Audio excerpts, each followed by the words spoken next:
రాష్ట్రంలో కుటుంబ పాలన కొనసాగుతుందని కేంద్ర మంత్రి కిషన్ రెడ్డి అన్నారు.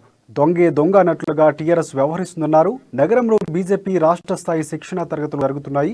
షాంబర్పేట లియోనియా రిసార్ట్లో 3 రోజుల పాటు తరగతులు జరగనున్నట్లు బీజేపీ నేతలు చెప్పారు. ఈ శిక్షణ శిబిరంలో బీజేపీ రాష్ట్ర అధ్యక్షుడు బండి సంజయ్, కిషన్ రెడ్డి, లక్ష్మణ్, డీకే అరుణ, సునీల్ బన్సాల్, తరుణ్ షుగ్, అరవింద్ మీనన్, వివేక్ వెంకటస్వామి, ఈటల రాజేందర్ పలువురు ప్రముఖులు పాల్గొనున్నారు. దాదాపుగా 300 మందికి పైగా నేతలు శిక్షణ తరగతిలో పాల్గొనున్నారు.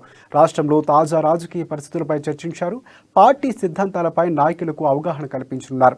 మంగళవారం పార్టీ కార్యవర్గ సమావేశం కానుంది.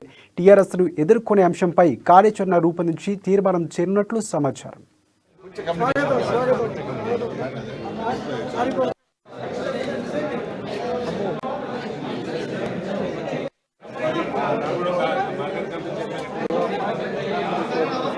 ఇన్ఛార్జ్ శ్రీ తరుణ్ షుగ్ గారిని వేదికపై రావాలని కోరుకుంటున్నాము.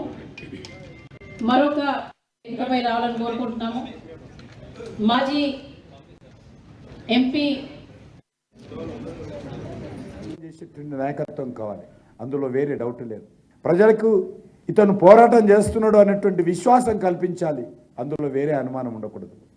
కానీ పెద్ద పార్టీల వాళ్ళే రావాలి, వేరే పార్టీలు వస్తేనే మన పార్టీకి బలపడుతుంది అనేటువంటిది కొంత ప్రెస్ కాన్ఫరెన్స్లో అడుగుతుంటారు పత్రికా విలేకరులు. ఎవరెవరు వస్తున్నారు మీ పార్టీలో, ఏ పార్టీలో ఏ నాయకుడు వస్తున్నారు?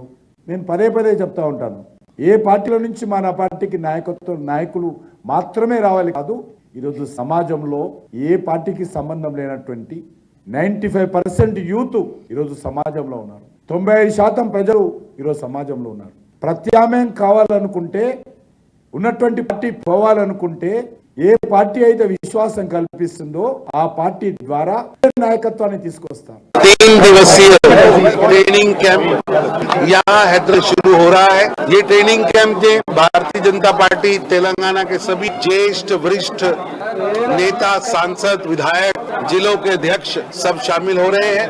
ये ट्रेनिंग कैंप में हम प्रदेश अध्यक्ष संजय बंडी जी की लीडरशिप में भारतीय जनता पार्टी के कार्यकर्ता, अलग की